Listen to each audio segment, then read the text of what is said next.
students, welcome to our YouTube channel Education Point Coaching Classes. Students, today we are going to do worksheet number 11.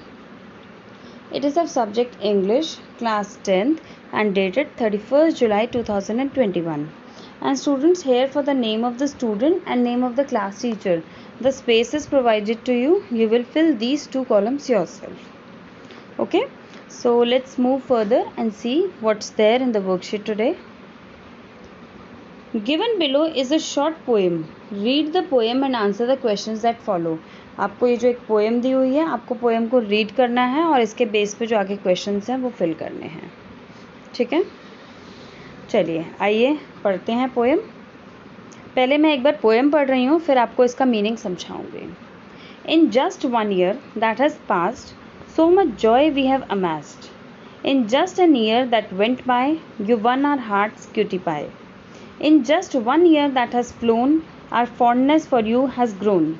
A fantastic year it has been, so much happiness we have seen. All because of you, my dear baby.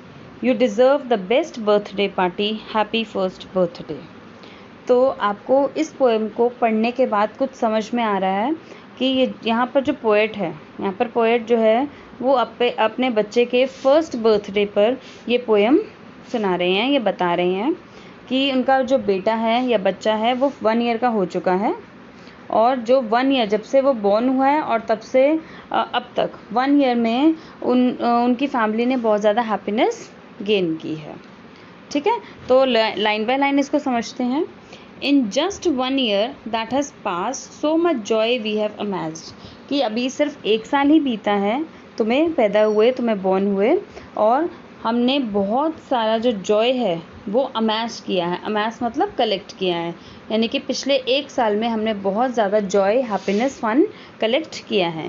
क्योंकि जब भी घर में कोई newborn baby आता है तो घर का जो एटमॉस्फेयर है वो बिल्कुल चेंज हो जाता है. इन केस अगर घर में कुछ सैडनेस भी हो तो बच्चे की हंसी या मुस्कुराहट की वजह से पूरा घर जो है वो हंसी में हो जाता है या फिर खिलखिलाकर उठ पड़ता है. In just an year that went by, you won our hearts cutie pie. तो जो पोएट है वो बच्चे से कह रहा है, क्यूटी पाई इसको एड्रेस कर रहा है और कह रहा है कि तुम्हारे आने के बाद 1 साल जो है वो बीत चुका है और तुमने हम सभी का, हमारे जितने फैमिली मेम्बर्स हैं सबका दिल तुमने जीत लिया है. In just 1 year that has flown, our fondness for you has grown. और एक ही साल में, जो अभी बीता साल है, उसमें तुम्हारी तरफ जो हमारी जो फॉन्डनेस है, यानी कि फॉन्डनेस कहा जाता है कि तुम्हारी तरफ जो हमारा लगाव है वो बहुत ज़्यादा बढ़ गया है. A fantastic year it has been, so much happiness we have seen. और ये जो पिछला बीता साल गया है उसमें हमने बहुत ज़्यादा हैप्पीनेस को एंजॉय किया है. So much happiness we have seen, यानी कि पिछले साल में हमने बहुत ही हैप्पीनेस में गुजारा है. All because of you my dear baby. और ये सब जो चीज़ें हुई हैं वो किसकी वजह से हुई हैं? वो तुम्हारी वजह से हुई हैं, उस छोटे बेबी की वजह से हुई हैं. You deserve the best birthday party. Happy first birthday. और तुम अब 1 साल के हो गए हो, तुम ये जो है बर्थडे जो है पार्टी डिज़र्व करते हो. तो I wish you a very happy birthday.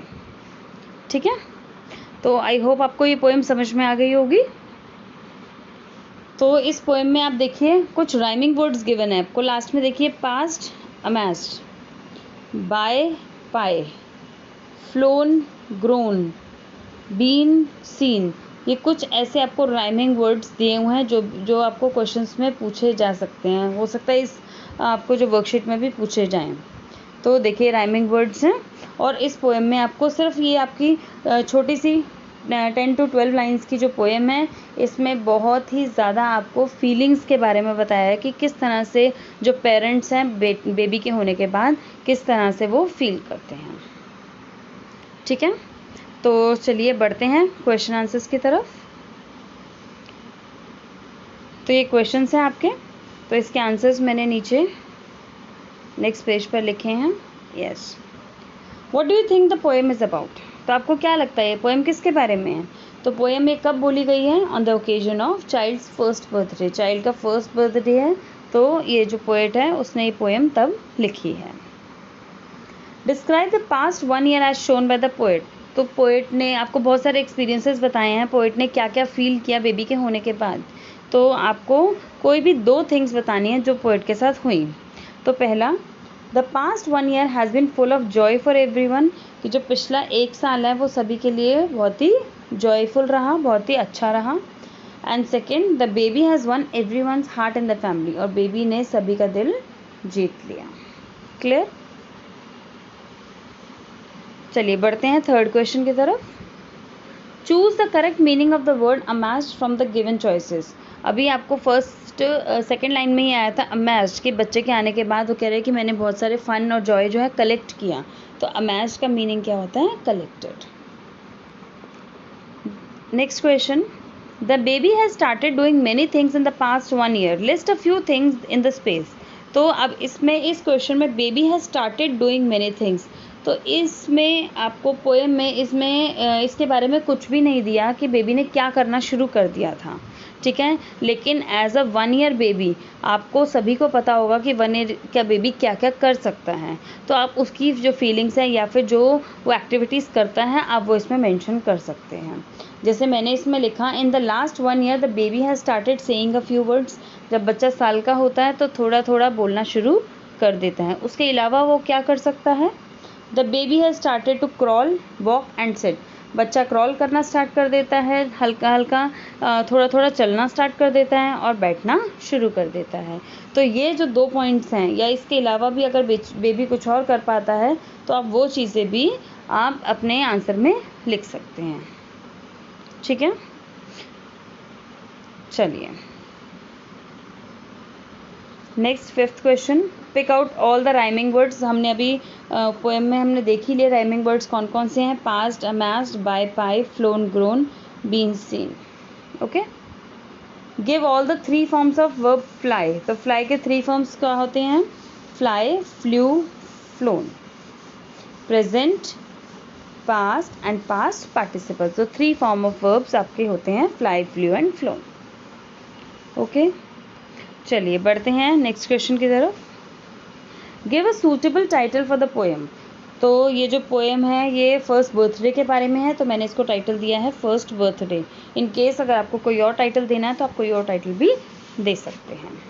Okay, तो यहाँ आपकी वर्कशीट ख़त्म हो जाती है। यहाँ पर आपको 8th ऑप्शन भी दिया हुआ है, this is optional question and suggested task. ये ऑप्शनल है, आप करना चाहें तो कर भी सकते हैं। आपको एक छोटी सी पोएम जो बिगनिंग में गिवन है बर्थडे पर, आप उसी से हिंट लेकर आप एक और पोएम जो है अपने ग्रैंड पेरेंट्स के बर्थडे के लिए कंपोज कर सकते हैं।